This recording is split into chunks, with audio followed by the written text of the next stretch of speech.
Assalamualaikum warahmatullahi wabarakatuh. Waalaikumsalam warahmatullahi wabarakatuh. Bismillah, assalatu wassalamu ala rasulillah wa ala alihi wa sahbihi wa man tabi'ahu wa mawala. La hawla wa la quwata illa billah, amma ba'du. Pemirsa Darul Amanah Channel dimanapun berada dan jamaah yang hadir di studio, jumpa lagi dalam bingkai acara ngobrol perihal Islam bersama Buya Haitami sambil ngopi.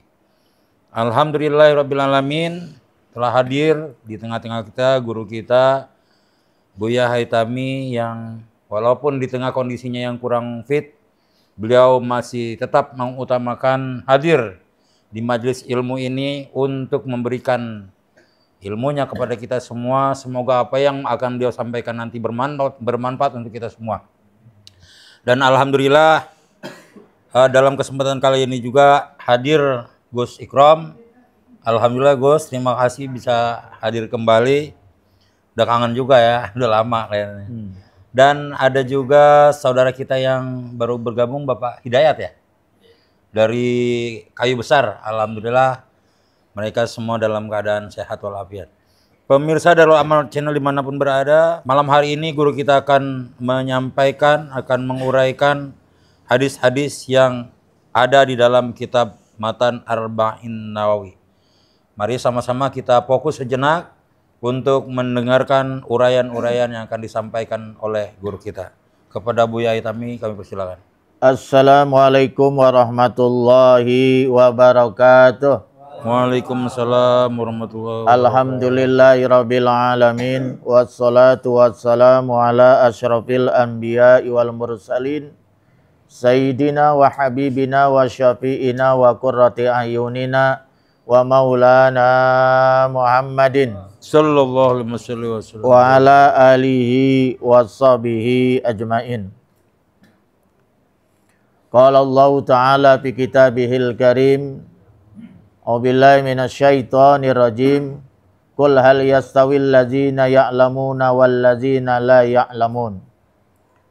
Rabbi shrah li sadri wa yassir li amri wa huddatam min lisani yafqahu qawli.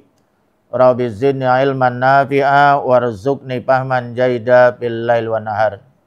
Kalau terlalu jauh di zoom dikit biar jelas, di zoom.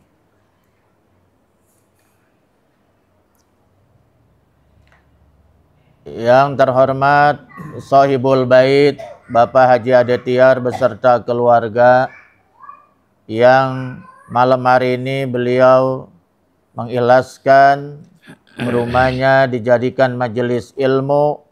Mudah-mudahan rumahnya, keluarganya senantiasa dirahmati dan diberkahi oleh Allah Subhanahu wa Ta'ala. Amin ya rabbal alamin. Pembawa acara kita yaitu yang sudah tak asing lagi, Ustadz Endra Tuko. Para jamaah sekalian yang tidak saya absen satu-satu karena ini bukan anak sekolahan, tapi mudah-mudahan kehadiran kita seluruhnya pada malam hari ini dicatat oleh malaikat Allah sebagai nilai ibadah. Amin ya rabbal alamin. Malam hari ini kita akan memulai membahas tentang hadis Rasulullah Sallallahu Alaihi Wasallam. Sebelumnya akan saya jelaskan apa itu hadis. Ya.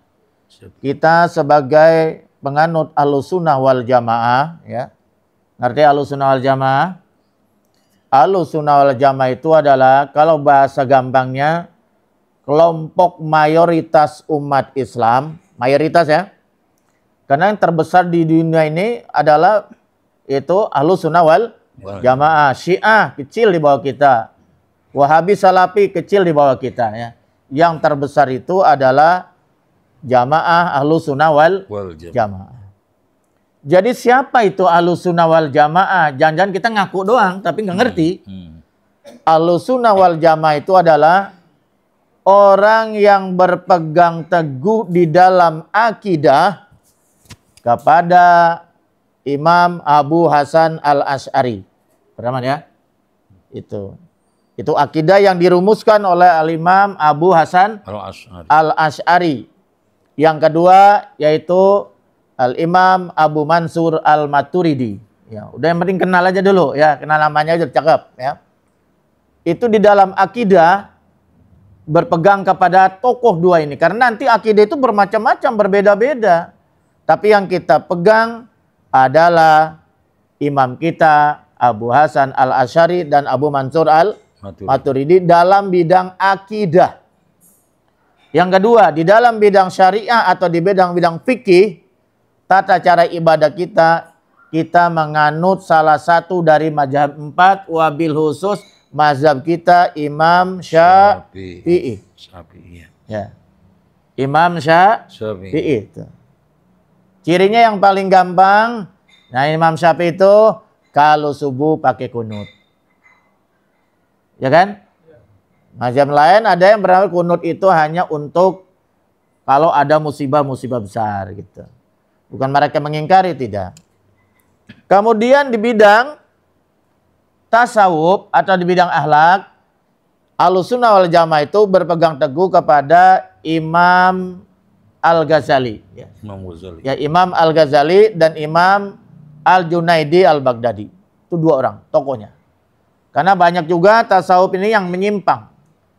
Maka orang Ahlussunnah wal Jamaah di bidang tasawuf berpegang teguhnya kepada Imam Al-Ghazali, At-Tusi, dan juga kepada Imam Junaidi Al-Baghdadi. Dua tokoh ini. Ya. Itu. Orang yang berpegang teguh kepada tiga hal ini, maka dia dikatakan Ahlussunnah wal Jamaah. Adapun orangnya disebut kaum Sunni. Ya, Sunni itu orangnya. Orang yang menganut akidah Ahlussunnah dinamakan Sunni. Ya, itu ya. Nah kemudian Ahlussunnah wal Jamaah ini apa saja yang dipegang di dalam masalah hukum ada 4. Yang pertama tentunya dasar hukum yang tertinggi, yaitu adalah kitab langit samawi, wahyu Allah Subhanahu wa taala itu Al-Qur'an. Nah ini, jadi Ahlussunnah wal Jamaah berpedoman di bidang hukum, dalil yang tertinggi itu berpedoman kepada Al-Quran atau Kitabullah. Ini dalil tertinggi.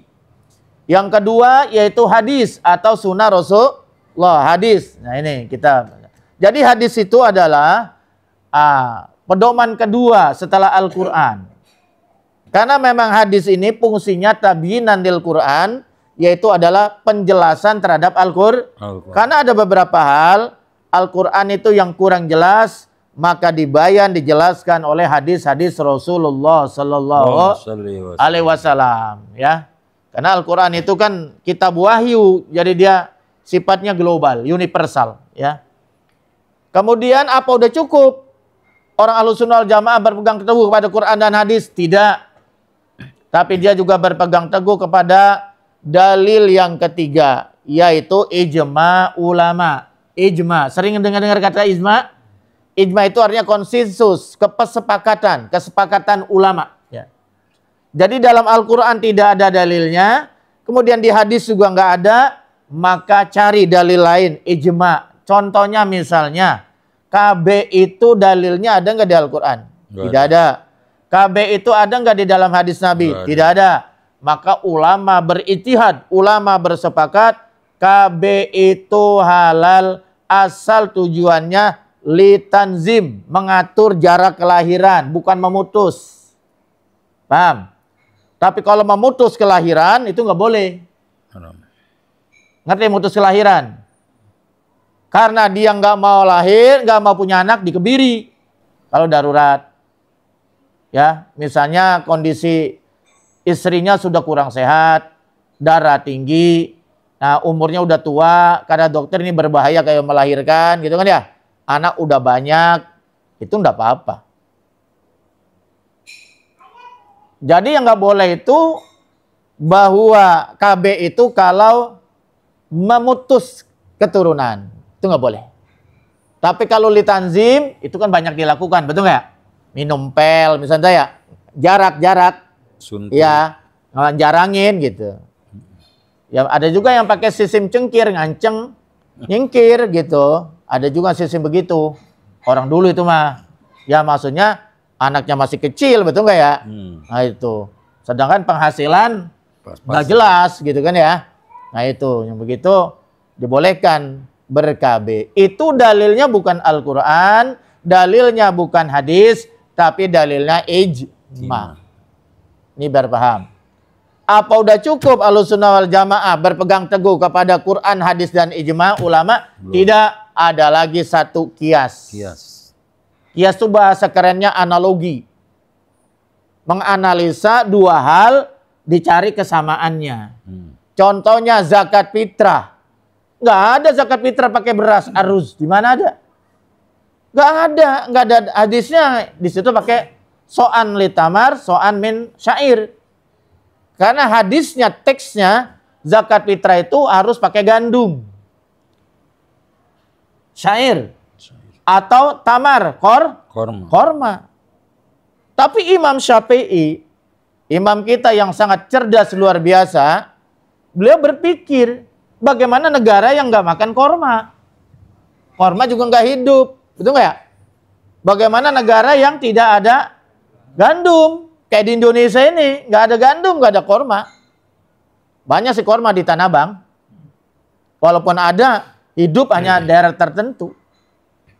Berbuah juga, paham nggak? Jadi kembali kepada kutul balad, kata Imam Syafi'i. Jadi dikiaskan, korma itu kutul balad, makanan pokok orang Arab. Yang kedua, gandum.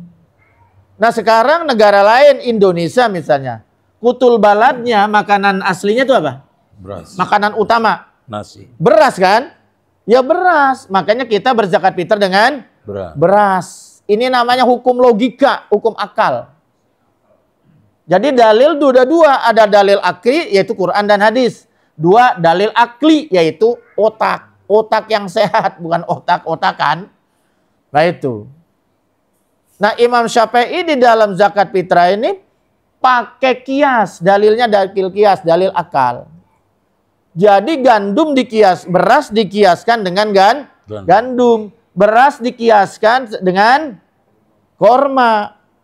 Di situ ada dua masalah ini, ada unsur kesamaannya. Apa unsur kesamaannya? Sama-sama makanan pokok. Nanti ada tuh di kitab Mabadi Awaliyah bab kias. Sebetulnya saya ngajar Mabadi Awaliyah udah bertahun-tahun. Tapi sekarang tahun ini Gus Ikrom yang gantiin. Karena saya pensiun dulu lah, ngajar itu terlalu lama. Nah, kelas 3 itu Gus Ikram sekarang yang megang Mabadi Awaliyah. Usul fikih dasar. Yang sangat dasar. Gitu. Karena ada unsur kesamaan. Bahwa beras ini makanan pokok orang Indonesia. Kan ya? Adapun korma, gandum, makanan pokok orang Arab. Orang Arab silakan sesuai dengan teks hadisnya. Berzakat fitrah lah dengan gandum atau korma. Tapi orang Indonesia dengan beras. Malah menurut Imam Hanafi boleh dengan uang, dengan nuku, dengan pulus. Asal nilainya sama. Malah kalau perlu lebih besar. Karena tujuan zakat fitrah itu adalah untuk mengenyangkan perut. Kan gitu ya? Menghilangkan miskinan. Ya jadi orang itu bisa butuh duit, bisa butuh beras, juga bisa butuh duit. Punya beras sekarung, duit nggak punya sepera kacan-kacan, dia jual juga tuh beras. Dibuat ngolah, betul nggak ya? Nah itu, makanya ada solusinya. Nah, mazhab Hanafi boleh pakai uang, gitu. Ya inilah fikih. Fikih itu memang banyak perbedaan. Ya, paham ya? Nah, jadi Ahlussunnah wal Jamaah itu berpegang teguh di dalam hukum fikih kepada 4 dalil. Pedoman. Ada yang pakai Quran doang, berarti itu aliran inkar sunnah, sesat. Dia nggak pakai hadis. Apaan tuh hadis? Hadis itu udah puluhan tahun, 1,5 abad baru ditulis, bisa aja palsu dan semacamnya. Dicari-cari dia masalahnya.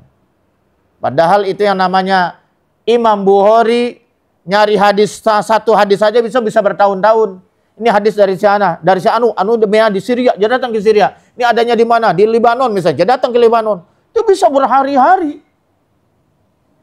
Untuk satu hadis. Untuk melacak hadis ini nyampe nggak ke Rasulullah? Ini dari siapa? Dari seanu, dari siapa? Dari seanu. Dilihat orangnya jujur enggak? Ya kalau makan berdiri enggak? Kalau berdiri enggak mau. Apalagi kencing enggak cebok. Saking hati-hatinya tuh Imam Bukhari. Makanya kitabnya dinama Sahih Bukhari karena tidak ada hadis yang tidak sahih. Tidak sahih, semuanya hadis sahih. Benar-benar nyampe ke Rasulullah itu. Bahkan dia sholat dulu, sholat hajat minta petunjuk. Apakah ini benar-benar hadis ini dari Rasulullah atau jangan terputus buatan orang. Hadis palsu. Nah itu. Makanya kalau nggak belajar hadis nggak ngerti. Mau nyala-nyalain aja, betul nggak? Iya. Itu. Jadi kita tuh berpegang teguh kepada empat. Kalau yang berpegang Quran saja namanya inkar sunnah, itu jangan diikutin. Tapi ada juga yang berpegang Quran, nah hadis udah selesai. Dia nggak mau pakai amalan sahabat. Ada yang begitu. Tapi masih lumayan sih. Azan 2 kali dia nggak pakai karena itu ajarannya Sayyidina Utsman sahabat. Nah, dia cukup azan 1 kali Jumat. Karena emang di zaman Rasulullah 1 kali yang nggak apa-apa juga. Nggak apa-apa. Sayyidina Utsman azan 2 kali karena orang udah makin banyak nunggu yang jangan sampai lambat. Tapi orang sekarang susah. Sengaja dilambat-lambatin. Datang belakangan, pulang paling dulu. Baca doa juga kagak, kan PA itu. Udah begitu, khotib naik, tidur. Inilah yang lago sia-sia Jumat begitu. Datangnya belakangan, pulang duluan. Niat tidur jangan di masjid, di rumah. Pas khotbah tidur. Tarawih 20, itu bukannya Nabi. Tapi itulah sahabat Sayyidina berjamaah lagi, pada Isya lagi. Ada orang yang kagak pakai. Pakai sih pakai 8. 8 benar tidak mengikut Sayyidina Umar. Nabi kata dia ya. Tapi dia berjamaah pada Isya. Harusnya kan kalau ngikut Nabi mah bukan pada Isya waktu tahajud. Dan tidak berjamaah. Nah kita ngikut juga pakai sahabat. Ijma sahabat. Iya, jadi itu tarawih 20 itu bukan hadis. Tapi itu adalah, itu sunnahnya bukan sunnah Nabi. Tapi itu sunnahnya sahabat. Sayyidina Umar bin azan 2 kali itu di waktu Jumat itu adalah sunnahnya sahabat Sayyidina Utsman. Oh, Utsman. Paham ya? Kita pakai kan? Nah berarti kita ngikuti Quran, hadis, ijma sahabat atau ijma ulama. Dan yang terakhir kita pakai kias. Zakat fitrah pakai apa ente? Ente pakai apa ente? Pakai korma. Ya iya berarti kias. Kias. Karena hadisnya nggak pakai korma. Farada Rasulullah sallallahu alaihi wasallam zakat al-fitri. Mewajibkan Rasulullah SAW zakat fitrah. So'an min tamar, so'an min ta'ir. Hadisnya kan begitu. Iya. Satu gantang ke zaman dulu ada kan gede gitu ya. 3 liter lebih, yaitu 1 gantang namanya, 2,5 kilo lah. So'an min tamar, so'an min syair. Harusnya begitu.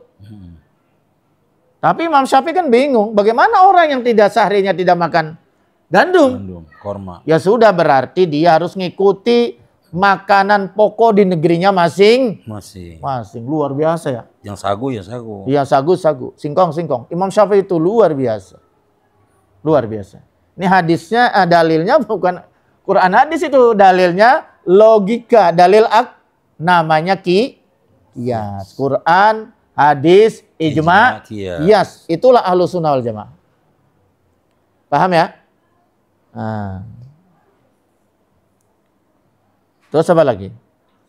Jadi hadis sekarang apa itu hadis gitu kan ya?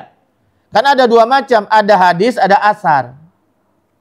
Di dalam kitab Nasul Ibad itu ada hadis, ada asar. Hadis itu adalah manukila min aqwalin nabi wa af'alin nabi wa takririn nabi. Hadis itu adalah apa yang diambil dari ucapan nabi.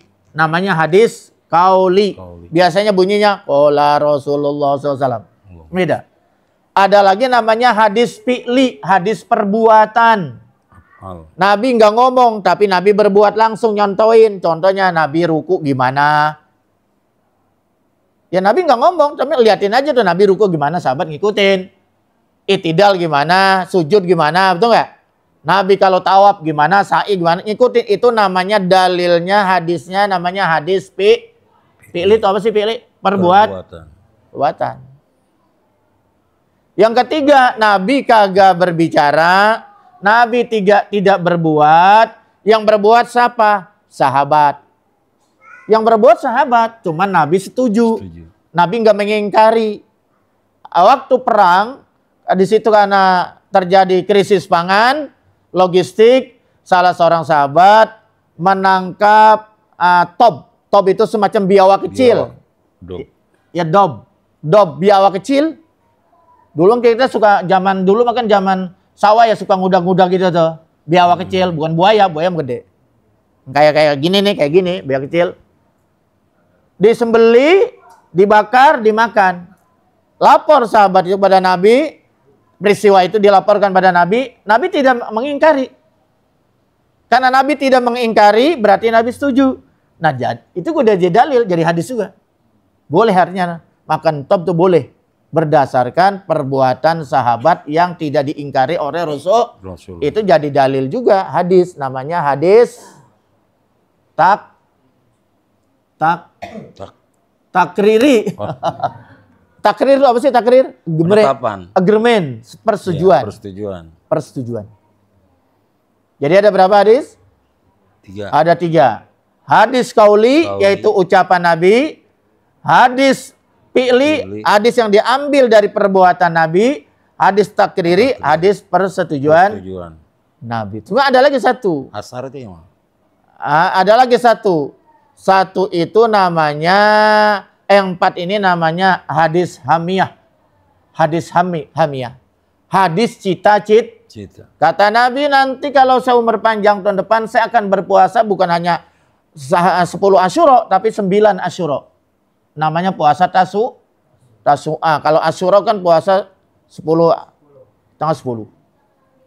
Nabi ngomong begitu, tapi Nabi nggak malah ngerjakan karena keburu meninggal dunia. Nah ini juga bisa dipakai dalil. Karena Nabi udah punya cita-cita. Sahabat yang melanjutkan. Itu juga bisa jadi dalil. Hadis juga namanya hadis hamiyah. Tapi langka itu. Yang kedua, asar. Itu hadis ya. Sekarang asar. Asar itu adalah manukila min aqwali sahabah wat tabi'in. Apa itu? Yang diambil dari sahabat. Ucapan-ucapan yang diambil dari sahabat dan para tabi'in. Contoh. Qala Abu Bakar As-Siddiq radhiyallahu anhu. Berkata, bukan bersabda ya, berkata sahabat Abu Bakar As-Siddiq, man dakhala qabra bila zadin maka annama raqibal bahra bila sapinatin. Itu bukan hadis. Kayaknya hadis ya? Bukan, karena itu ucapannya Sayyidina Abu Bakar. Itu namanya asar. Kalau zamannya asar. Barang siapa yang masuk kuburan atau masuk kubur tanpa bekal, maka dia digambarkan seperti menyeberangi lautan yang luas dan dalam tanpa kapal, maka dia akan tenggelam. Kecuali ada yang menyelamatkan. Ada orang lewat kapal lagi, skuter atau apa namanya? Atau pelampung. Iya, pelampung, dia menyelamatkan. Kalau enggak ya udah mati tenggelam. Ya tapi kan di kuburan tenggelam gimana? Maksudnya kalau ada yang menyelamatkan itu misalnya anaknya kirim Fatihah. Betul enggak? Betul. Anaknya mendoakan, anaknya mengistighfarkan bapaknya, ya bisa selamat. Kalau tidak ya tidak. Betul enggak? Insan yang berdosa, kan ada lagunya. Di masa hidupnya kini mendapat siksa di dalam kuburnya. Insan yang berdosa di masa hidupnya, kata Ida Lela, kini dia akan mendapat siksa di dalam kuburnya. Disitulah sangat penting doa seorang anak. awwaladin solihin yad'u, Ulahu. maka beruntunglah punya anak yang bisa mendoakan, bisa angkat tangan dia doakan orang tuanya. Dia istighfarkan, astagfirullahalazim li wali walidayya, ya Allah ampunilah aku dan kedua orang tua. Tersenyum orang tuanya di alam kubur. Setiap pada sholat dia kirim Fatihah, dia doakan Rabbighfirli wali walidayya warhamhuma kama rabbayani. Dia ziarah kubur, dia doakan di depan kuburnya itu. Masya Allah. Tapi kalau tidak, betapa lacurnya orang tua itu. Dia penuhi semua keduniaannya, tapi ujung-ujungnya anaknya nggak bisa mendoakan, mengistighfarkan, menziarah kubur kedua orang tuanya. Nauzubillah min dzalik. Wallahu a'lam bishawab. Alhamdulillahirabbil alamin. Baru saja telah disampaikan Iya. Ini pemaparan pengantar. Tapi ini hadisnya sebelum baca, saya baca dulu ya. Iya, Tabarukan. Bismillahirrahmanirrahim. Qala al-musannif rahimahullahu taala bi ulumihi fid dharain. Amin. Amin. Al-hadisul awal. Tadi saya jawab dulu. Tadi Ustaz Tuko mengatakan kitab ini Al-Arba'in An-Nawawiyah katanya yang ngarang Al-Imam Nawawi Tanara Banten. Bukan. Emang di sini banyak yang keliru. Jadi An-Nawawi ada dua. Ada Al-Imam An-Nawawi pakai lam alif. Al-Imam pakai al-imam ya. Al-Imam An-Nawawi. Ini orang dari kampung Nawa, Syria, Timur Tengah, orang Arab. Tapi kalau yang orang Banten nggak pakai imam, pakai syekh. Beda. Nawawi. Syekh Nawawi nggak pakai lam alif. Syekh Nawawi karena dia Ajami, bukan orang Arab. Orang Ajami ya kan? Orang Banten. Asy-Syekh Nawawi bin Umar Tanara Al-Jawi atau Al-Bantani. Paham ya? Jadi ini kitab ini karangan Al-Imam An-Nawawi. Namanya bukan An-Nawawi, tapi itu mah nama ini aja disandarkan kepada kampung dari negeri Nawa. Hidupnya juga duluan gue. Iya. Meninggalnya tahun 676. Iya. Ada di kitab. Iya. Oke, kita baca dulu ya. An Amiril Mukminin Abi Habsin. Ini namanya sanad. Hadis ini datangnya dari mana? Begini ya? Iya. An Amiril Mukminin, dari Amiril Mukminin. Siapa itu Amiril Mukminin? Amir itu amir apa? Pemimpin ya, Perdana Menteri, Raja, Presiden. Ada zaman itu juga sudah ada, zaman Nabi juga, zaman sahabat. An Amiril Mukminin, yaitu dari Amir Mukminin, pemimpinnya orang-orang mukmin, Abi Habsin, bapaknya Hafsah. Habsin itu Hafsah. Bapaknya Hafsah. Bapaknya Hafsah itu siapa? Umar bin Khattab. Umar bin Khattab radhiyallahu anhu, semoga Allah meridhoinya. Jadi Umar bin Khattab, bapaknya Habsin, bapaknya Hafsah, itu orang Arab begitu. Kadang-kadang bapaknya yang disebut, kadang-kadang anaknya yang disebut. Ya? Siapa no? Bapaknya Hafsah, maksudnya Umar bin Khattab. Siapa? Abu Adetiyar, bapaknya Adetiyar.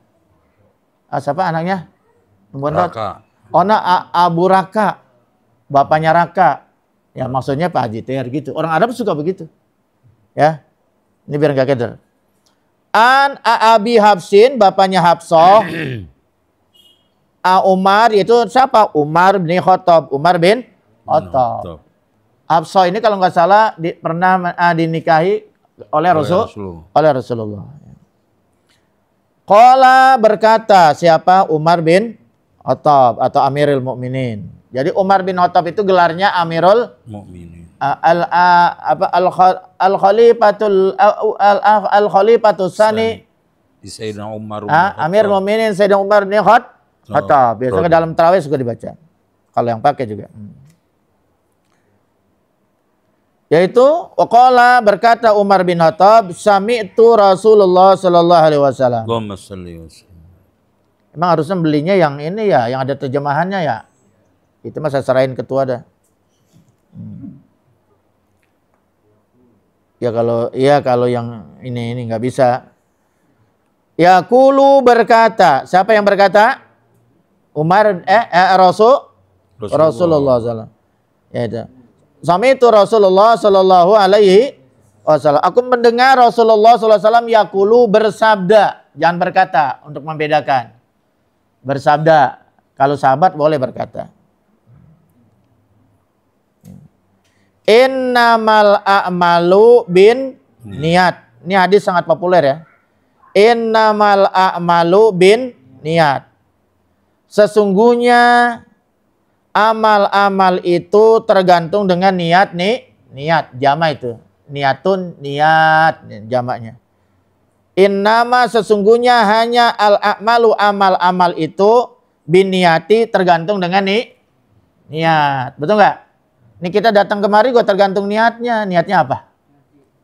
Kalau niatnya mencari ridho Allah dapat pahala. Betul nggak? Thalabul ilmi niatnya. Itu. Tadi dari rumah niatnya gimana? Oh saya cuma hanya ketemu Pak Haji Ade, rugi. Oh saya cuma hanya ketemu pisang. Oh pisang di jalan banyak tinggal beli. Betul nggak? Nah, tapi kalau tujuannya thalabul ilmi, karena thalabul ilmi perintah Allah, thalabul ilmi itu perintah Nabi, ya dapat pahala. Baca bismillah nggak ada di rumah? Baca ya? Innamal a'malu binniat, sungguhnya amal-amal itu tergantung dengan niat. Ya. Makanya harus suka ada tergantung innamal a'malu binniat kan suka begitu ya. Wa innama dan juga sesungguhnya likulli imri'in yaitu setiap seseorang ya likulli imri'in tiap seseorang manawa. Ma itu bisa diartikan apa? Nawa yanwi, niat. Apa yang dia niatkan. Manawa apa yang dia niat. Dia niatnya apa? Gitu. Salat niatnya apa? Puasa niatnya apa? Haji niatnya apa? Ngaji niatnya apa? Siapa tahu yang tahu? Ya ini jamaah semua yang tahu, kan saya nggak tahu. Emang niatnya di mana adanya? Di mulut apa di hati? Di hati. Hati. Usoli niat bukan? Bukan usoli kok niat. Usoli itu cuma pengumuman. Lapaz niat. Nggak wajib tuh mah, sunnah aja. Malah kalau saudara kita sebelah itu bid'ah. Bid'ah aja. Tapi matiin HP, ngidupin HP kagak bid'ah tuh. Usoli bid'ah. Paham ya? Jadi niat itu sebenarnya di dalam, kalau menurut Imam Syafi'i, di saat kita takbir niat dalam hati. Jadi wa innama likulli imri'in manawa. Jadi setiap seorang itu tergantung apa yang dia niat, manawa. Apa-apa yang dia niat, yang telah dia niatkan begitu. Paman kanat hijratuhu, barang siapa yang ada hijrahnya. Kanat ada, apa yang ada? Hijratuhu. Isim kana. Jadi hijrahnya siman, seorang tadi. Ilallah, semata-mata karena Allah wa rasulihi dan karena rasulnya. Fa hijratuhu ilallahi wa rasul. Maka hijrahnya juga tergantung, ya berarti hijrahnya ya karena Allah dan karena rasul. Begitu. Sampainya. Jadi barang siapa yang ngaji malam ini, gitu kalau kita mau kaitkan, karena Allah dan Rasulnya, berarti karena Allah dan Rasulnya, artinya ada pahalanya. Barang siapa yang ngaji malam ini karena pisang dan jeruk, ya dapat pisang, dapat jeruk, tapi nggak dapat pahala. Gampang toh? Dikiaskan ya? Nah, gitu kira-kira gitu. Jadi itu tergantung niatnya masing-masing.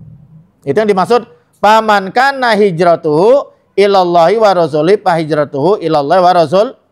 Barang siapa yang hijrahnya dari Mekah ke Madinah betul-betul karena Allah membela agama Allah dan membela perjuangan Rasulullah, ya begitu juga hasilnya. Tapi kan ada juga hijrah ke Madinah bukan karena Allah. Ya kan ya? Jalan-jalan ada yang karena takut macam-macam ya kan gitu. Itu. Terus apa itu? Lanjutannya ini, rawahu Imam. Waman kanat hijratuhu, dan barang siapa ada hijratuhu, hijrahnya li dunia, semata-mata untuk dunia, yusubiha, yang memperolehnya, yusibuha. Jadi dia pergi ke Madinah tuh ingin dagang. Dunia, urusan dunia. Apa untuk karena nikah gitu, gadisnya cakep-cakep gitu. Au imro'atin, atau karena perempuan. Ada juga itu. Dedemannya hijrah aja hijrah. Kalau gua nggak hijrah, gua nggak dapat gitu. Dia lagi pacaran di Mekah, Nabi hijrah nih. Ini tuh. Ada juga yang begitu. Payan kihuwa, yang ingin dia nikahi, haknya kepada imro'ah. Ya. Pahijratuhu, maka hijrahnya itu ila mahajaro.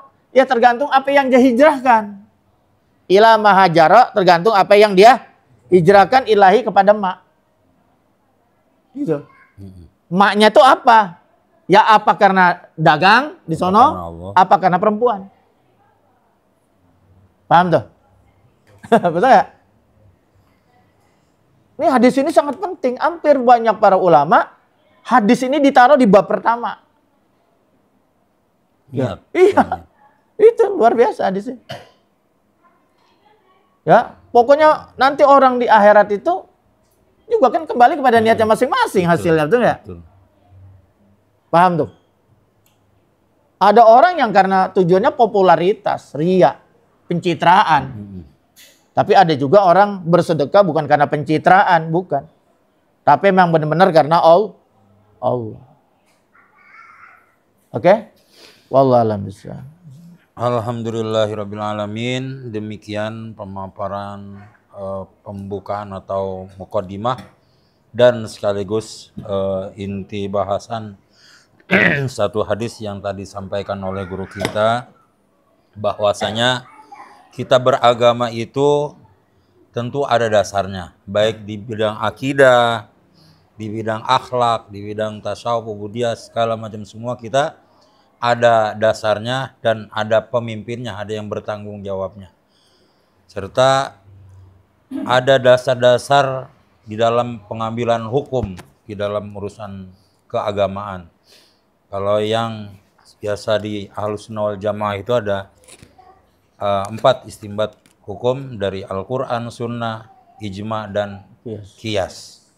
Nah, untuk lebih mempertajam permasalahan ini, tadi juga sudah disampaikan oleh guru kita hadis dalam kitab ini, hadis yang pertama kali yang selama ini kita dengar, innamal a'malu binniyat, sudah populer kita dengar, tapi kita tidak tahu dari mana datangnya itu hadis. Nah, di sini pada malam hari ini kita pegang dokumennya dan juga sudah dijelaskan juga oleh guru kita. Untuk mempertajamkan lagi permasalahan ini, silakan saya buka untuk ruang pertanyaan untuk 3 orang penanya. Silakan yang pertama Pak Abdi, silakan Pak Abdi. Mohon maaf. Pak Abdi, Betawi ya? Insyaallah, Betawi. Hah? Ya, asli. Mayoran. Mayoran. Macan Kemayoran. Insyaallah. Assalamualaikum warahmatullahi wabarakatuh. Waalaikumsalam.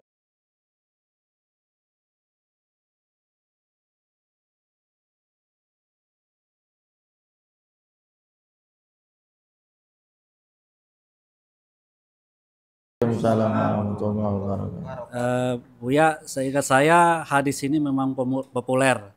Tapi menurut saya lagi Imam Abu Dawud, pentingnya hadis ini, Buya. Tolong ya, pencerahannya, Buya. Itu saja. Ada Assalamualaikum warahmatullahi wabarakatuh. Rawu Abu Da, banyak hadis yang diriwayatkan oleh Rawu Abu Da, Rawu Nasa'i, Rawu Abu Dawud, Rawu Ibnu Majah. Tapi yang kitabnya, kualitas kitab yang tertinggi itu Sahih Bukhari dan Muslim. Nah, namanya muttafaqun alaih, berarti hadis diriwayatkan oleh Imam Bukhari dan Imam Muslim. Itu. Menurut Imam Abu Dawud, ya, Al-Hafiz, hadis ini, hadis yang tadi kita bacakan itu, ini termasuk min nisfuddin. Udah termasuk nisfuddin, sebagian agama. Karena kenapa begitu? Karena agama itu semuanya hampir bertumpu kepada 2 hal. Jadi kalau lihat secara global, kata Imam Abu Daud, agama itu bertumpu pada dua hal. Yang satu yang bersifat zahir, amalan. Salat, ruku, sujud, sebagainya, betul nggak ya? Betul nggak? Haji ya begini, itu amalan zahir namanya. Ngerti amalan zahir? Yang bisa dilihat oleh kita, geraknya, zonanya, bentuknya, dan sebagainya, kaifiatnya, itu kelihatan oleh mata. Itu amalan zahir. Tapi dalam agama kan bukan hanya itu. Ada namanya amalan batin. Ngerti nggak? Jadi ada amalan batin, ada amalan zahir. Ada ibadah zahir, ada ibadah batin. Apa itu ibadah batin? Niat. Tempatnya di mana? Hati. Paham ya? Hah?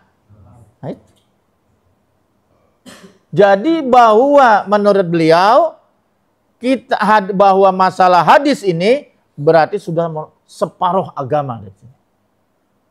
Aspek batinnya ada di dalam hadis ini. Dari hadis ini nanti dikembangkan macam-macam tuh. Dalam ilmu tasawuf itu dikembangkan macam-macam nanti.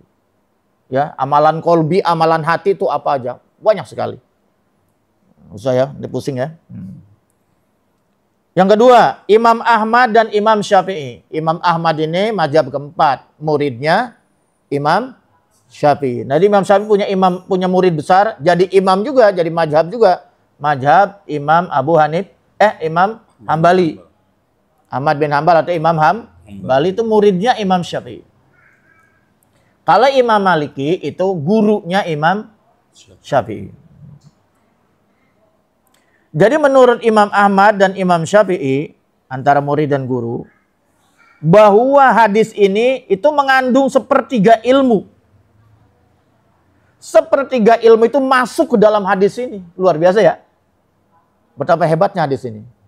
Sepertiga ilmu masuk itu di dalam hadis ini. Satu, lisan. Amalan ada nggak yang bersifat lisan? Misalnya zikir, subhanallah, subhanallah, alhamdulillah, alhamdulillah, Allahu akbar, Allahu akbar. Apa tuh? Lisan kan? Lisan kan? Ucapan. Yang kedua ada yang bersifat yaitu bersifat af'al, ya, sifat perbuatan. Salat misalnya ada rukuknya, ada sujudnya, ada tiat awal, tiat akhir, itu perbuatan kan? Perbuatan bukan?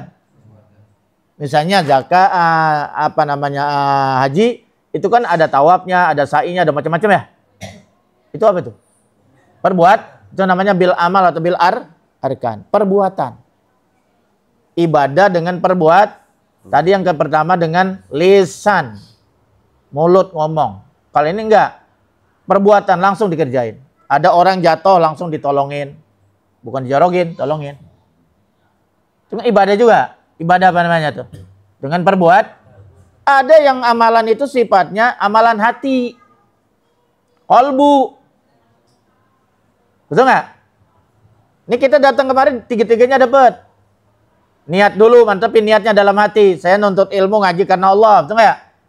Amalan apa tuh? Hati.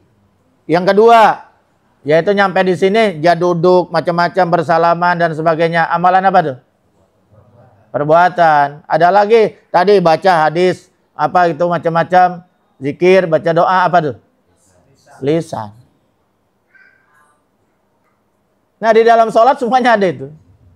Semuanya ada. Niat Allahu Akbar, amalan hati. Baca Fatihah, amalan lisan. Ruku, sujud, semuanya ada. Paham? Nah, itu betapa pentingnya hadis ini, ya. Yang ketiga, menurut Imam Bukhari, ya, itu Imam Bukhari di dalam Sahih Bukhari-nya, dalam kitab hadis Sahih Bukhari yang sangat terkenal. Nah itu Fathul Bari kalau nggak salah ini syarahnya. Nah itu bab niat ditaruh di pertama itu hadis tentang niat, bukan hadis yang lain. Begitu juga di dalam Imam Nawawi. Al-Imam An-Nawawi misalnya kitab Riyadus Shalihin. Al-Imam An-Nawawi ya, bukan saya Nawawi. Riyadus Shalihin. Itu bab pertamanya tentang hadis ini. Tentang niat. Misalnya di dalam Al-Azkar An-Nawawiyah, kitab Al-Azkar. Itu karangan beliau juga. Nah itu di sana banyak tentang doa-doa, zikir-zikir. Nah itu juga bab pertamanya tentang hadis niat. Misalnya Al-Arba'in An-Nawawiyah ini yang kita pegang. Ini karangan beliau juga. Itu bab pertamanya juga tentang niat ini. Ya, ya kan? Itu hadis pertama kan? Tentang niat kan? Oh. Itulah betapa tingginya kedudukan hadis ini. Makanya sangat populer. Wallahu a'lam bishawab. Lanjut. Alhamdulillahirrahmanirrahim. Oke, sudah bisa dimengerti ya Pak? Alhamdulillah. Memang hadisnya juga sudah sangat populer. Cuma depannya doang. Yang belakangnya sama kita jarang dengar. Ya. Untuk penanya kedua, silakan. Pak Master So ya, silakan. Udah langsung aja. Enggak. Pan.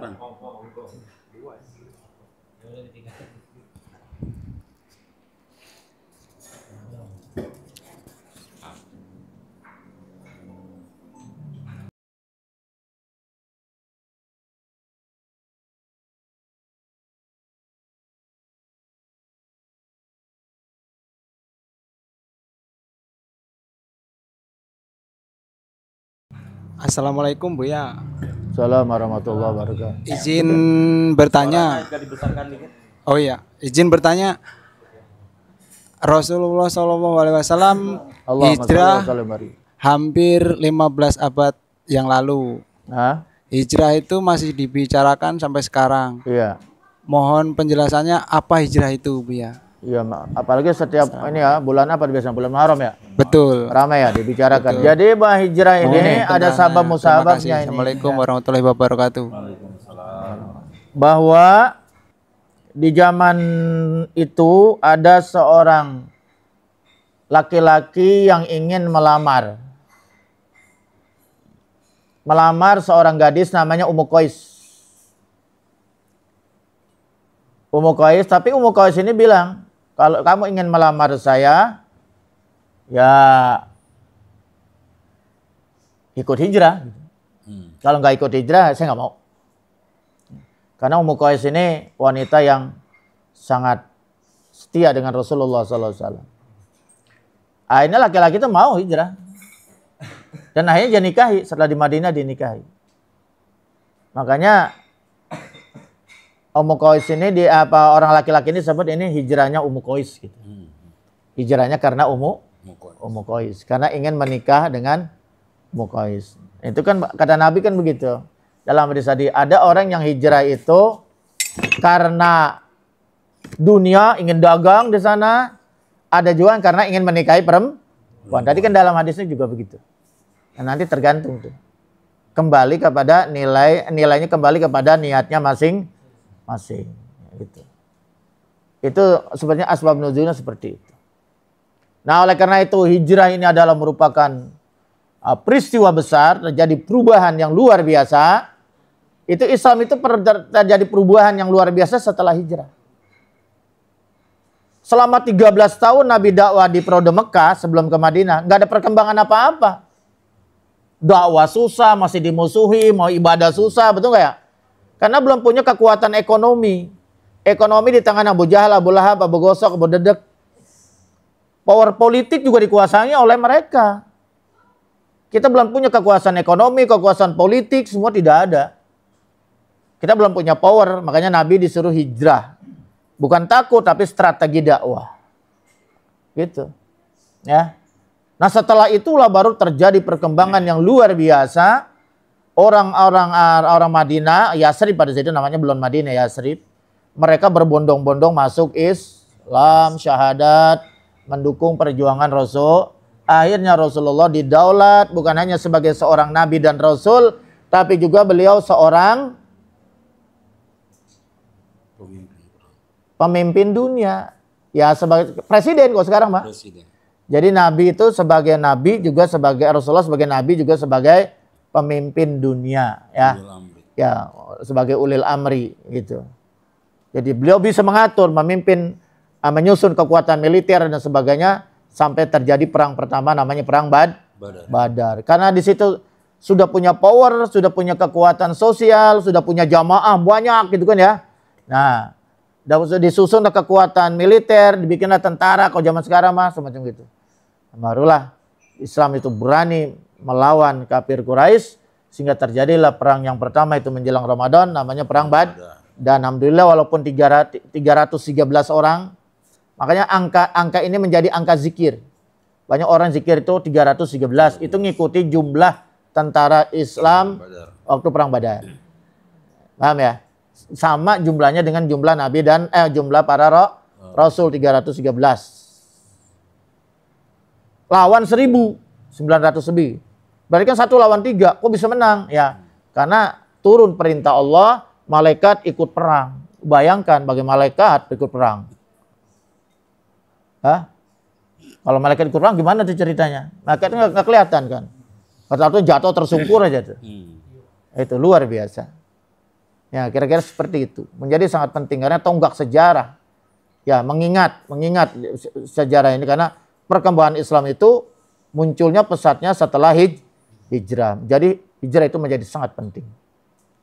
Wallahu a'lam bishawab. Alhamdulillahirrahmanirrahim. Sudah dijawab oleh guru kita. Udah jelas ya, Master So. Oke. Untuk penanya yang ketiga.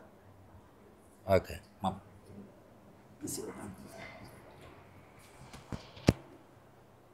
Assalamualaikum Buya.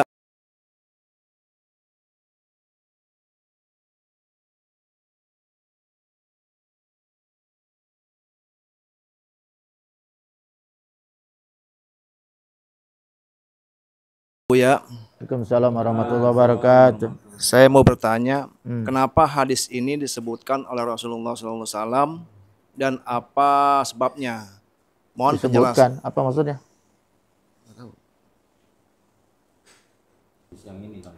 Yang pertama, kenapa hadis Oh, ini itu sebetulnya diucapkan begini kali Rasulullah maksudnya itu.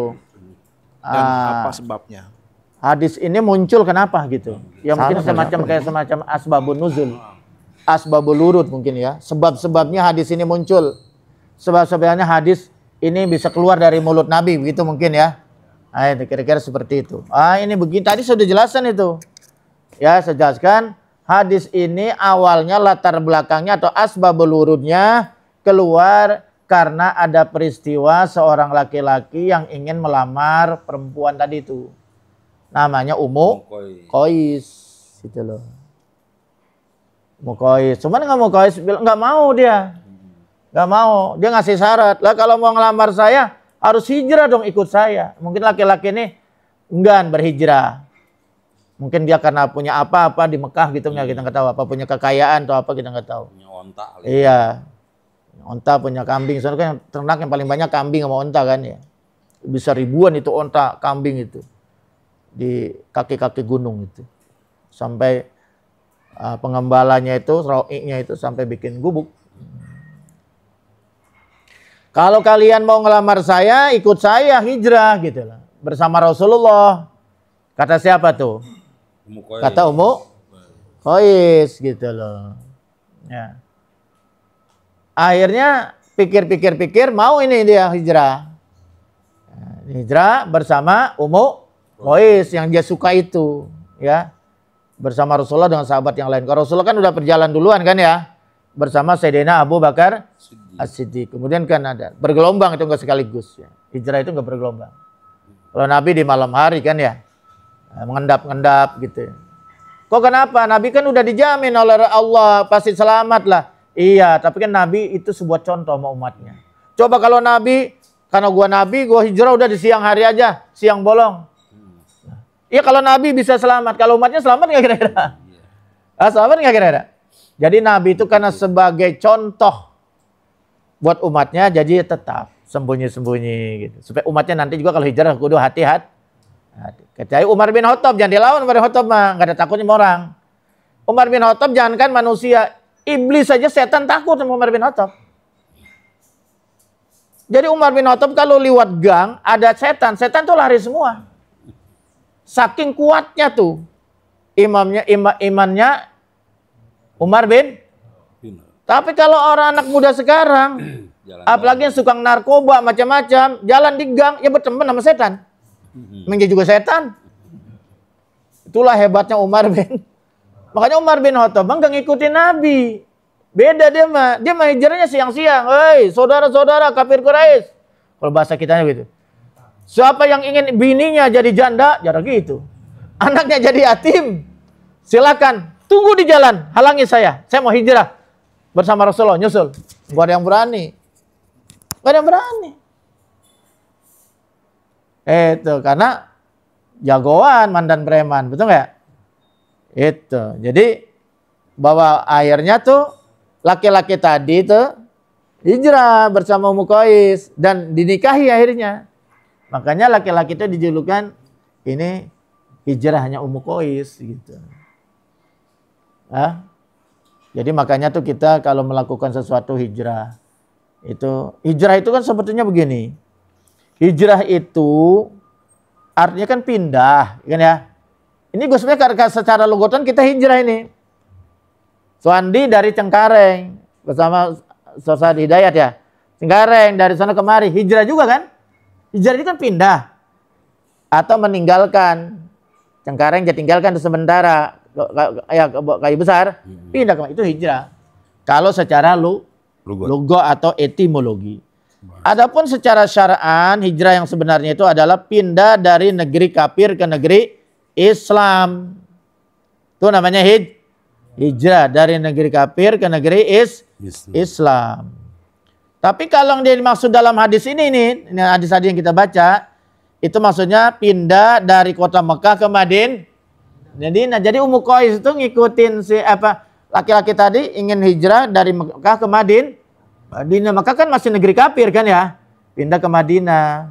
Madinah ini kemudian jadi negeri dinamakan Madinah Al-Munawwarah. Negeri yang kota yang bercahaya. Dulu namanya Yasrib. Diganti, diubah oleh Nabi menjadi Madinah Al-Munawwarah.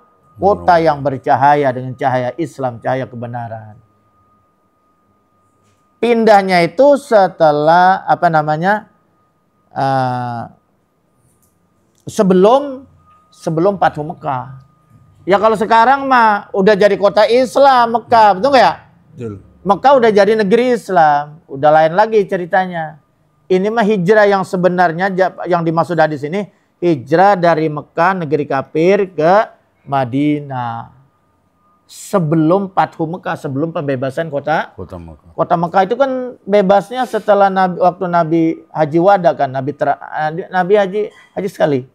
Haji pertama dan terakhir. Makanya dinamakan Haji Wad. Bawa 10.000 jamaah yang ingin ibadah haji. Tapi orang-orang kafir sana yang tinggal di Mekah, ketika itu pemimpinnya Abu Sufyan, bilang, waduh mau balas dendam ini. Waduh ampun ini. 10.000. Iya. Ketakutan mereka. Akhirnya mereka masuk Islam dengan damai. Termasuk juga Abu Sufyan masuk Islam. Berbondong-bondong kecuali nggak mau pada kabur dah tuh kemana tuh. Nggak mau, yang nggak dapat hidayah. Nah sejak itulah akhirnya kota Mekah menjadi kota Iza ja'a nasrullahi wal fath wa ra'aitan nasa yadkhuluna fi dinillahi afwaja. Itu ayat itu, surat itu turunnya begitu pada saat Fathu Mekah. Mereka datang berbondong-bondong masuk Islam. Yang hijrah ini bukan itu, hijrah ini itu sebelum Mekah merdeka, sebelum jadi kota Islam. Hijrah tuh, pada hijrah masih masa gawat. Hijrah ikut Nabi karena ingin apa? Ingin memperjuangkan iman, ingin memperjuangkan Islam. Jangan agama Allah bersama Rasulullah itu pada pindah ke sana. Alhamdulillah di Madinah didukung penuh oleh masyarakatnya.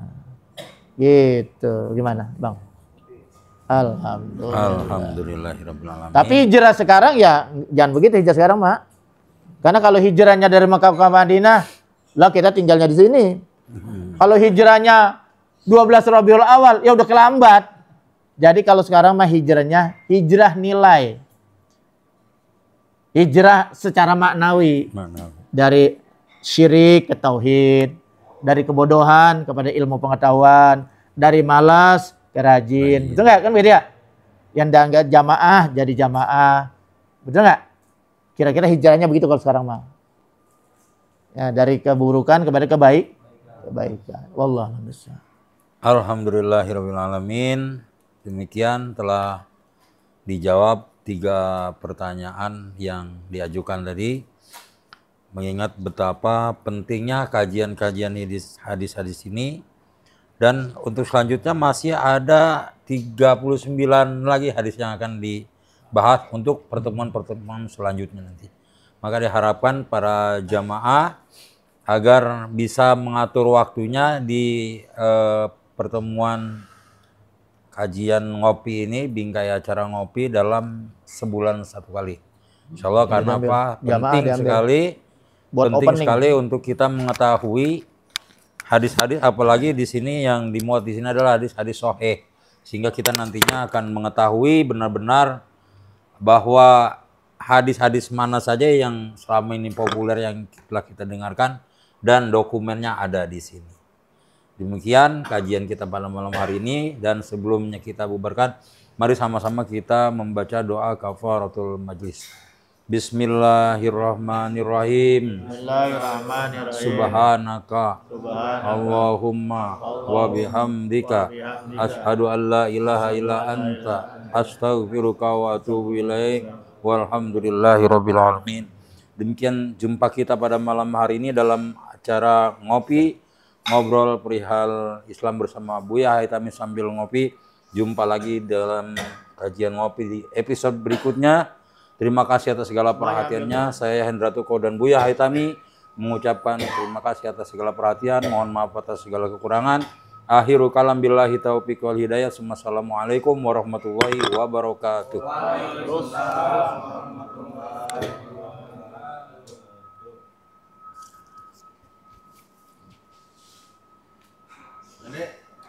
Zaidin kemana ini?